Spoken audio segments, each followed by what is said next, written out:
The US Open winner has the power to not only carry the women's game into this new era, but the game as a whole. As Coco Gauff was handed the winner's check for $3 million, £2.4 million, at the US Open, she took the opportunity to lean into the microphone. "Thank you, Billie, for fighting for this," she said, speaking directly to tennis icon Billie Jean King. It was poignant, because this year marked 50 years since equal prize money was first awarded at the US Open, in large part due to King's campaigning. But it was also completely fitting for Gauff to take the moment of her greatest individual achievement and instead point to a wider, greater purpose.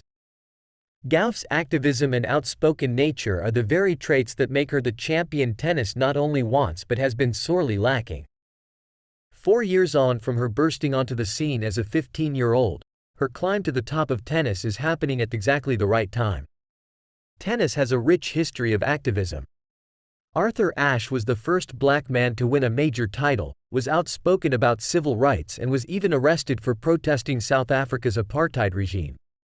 King and the original 9 Inches members of the WTA fought for equal prize money, respect, and better conditions. Venus Williams was then pivotal in convincing Wimbledon to join the other 3 major tournaments in awarding equal prize money in 2007.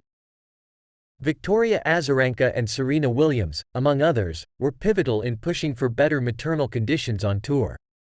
More recently, in 2020, Naomi Osaka protested against racial injustice and police brutality in the USA by wearing face masks bearing the names of Black Americans killed by law enforcement.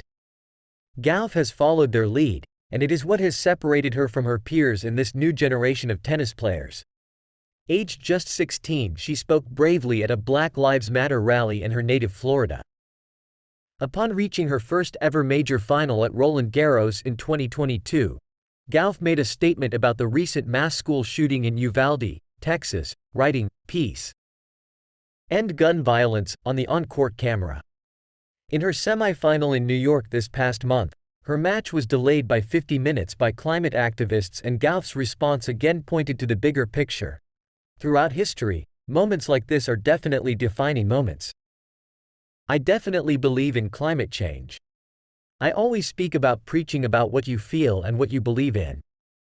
If that's what they felt they needed to do to get their voices heard, I can't really get upset."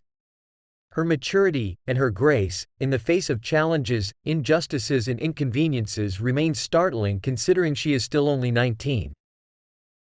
It makes her stand out too, as the current crop of top tennis players are not always so keen to engage on wider cultural issues away from their individual results. Tennis has a bona fide superstar in Carlos Alcaraz on the court, helping to fill the shoes of the so-called Big Three of Roger Federer, Rafael Nadal, and Novak Djokovic. But he is not yet close to being a leading voice on issues beyond tennis. He may never want or need to be. Federer and Nadal, for all their talents and other worldly achievements, never took too strong a viewpoint on cultural issues or political movements, nor would they count themselves as activists. It never hindered their career prospects either.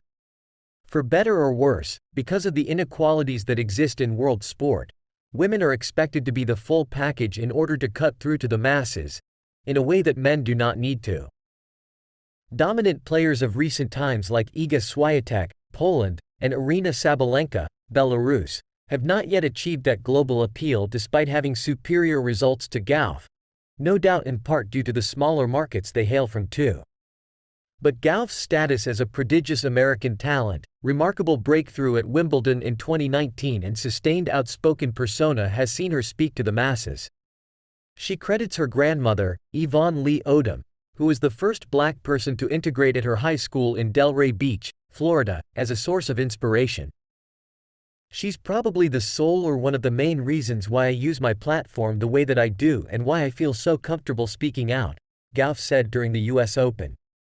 "She had to deal with a lot of things, like racial injustice. What I do, putting out a tweet or saying a speech, is so easy compared to that. That's why I have no problem doing the things that I do." Now she is a Grand Slam champion. Tennis has a leader who reaches beyond the sporting realm, to new and young audiences in particular. She was heralded as the star of this US Open from the first round, taking over the torch from Serena Williams, who retired last September, and the tournament attracted a record 957,000 spectators over the entire fortnight. Even the Obamas showed up to support her.